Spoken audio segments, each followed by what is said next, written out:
In today's video, I'm going to teach you how to play FF in BlueStacks.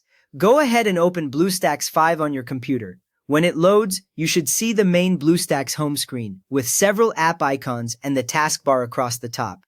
If BlueStacks asks for any basic setup the first time, let that finish so you land on that main screen.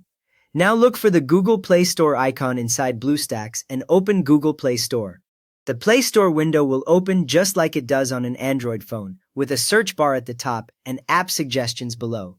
If the Play Store takes a moment to load, wait until you see the Home tab and everything is visible. Next, sign in with your Google account. You will see a sign in button or a prompt asking you to continue.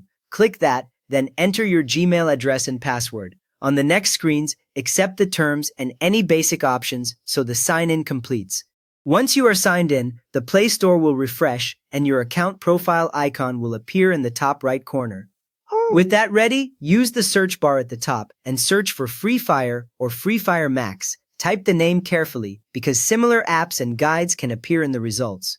After typing, press Enter or click the search suggestion. On the results page, look for the official Garena Free Fire or Garena Free Fire Max listing with the correct logo and many downloads, then click it to open the app page. On the game page, click Install. The Install button will change to show the download progress, and you will see a bar filling as BlueStacks downloads the game. Larger games like Free Fire can take a while, so you can watch the megabytes increase below the game name. When the download and installation finish, the button will change from Install to Open, confirming the game is ready. After that, click Open the game from the Play Store, or you can find the Free Fire icon on the BlueStacks home screen and click it there. The Free Fire loading screen will appear with the logo and progress bar at the bottom. The first time you open it inside BlueStacks, it may take a bit longer while it prepares the game environment. Now log in using your account.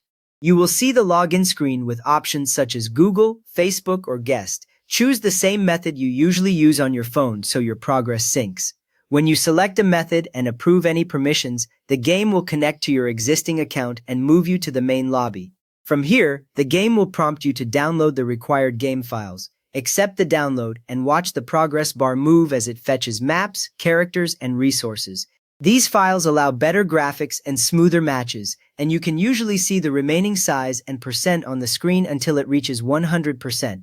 Once everything finishes, you can start playing. Tap the Start or Play button in the lobby, choose your preferred mode, and wait for the match to load. You will drop into the map with on-screen controls mapped to your keyboard and mouse through BlueStacks. You have now installed Free Fire in BlueStacks and launched your first match on your computer. So if this helped you get into the game, a quick thumbs up is great, and feel free to subscribe for more simple setup guides.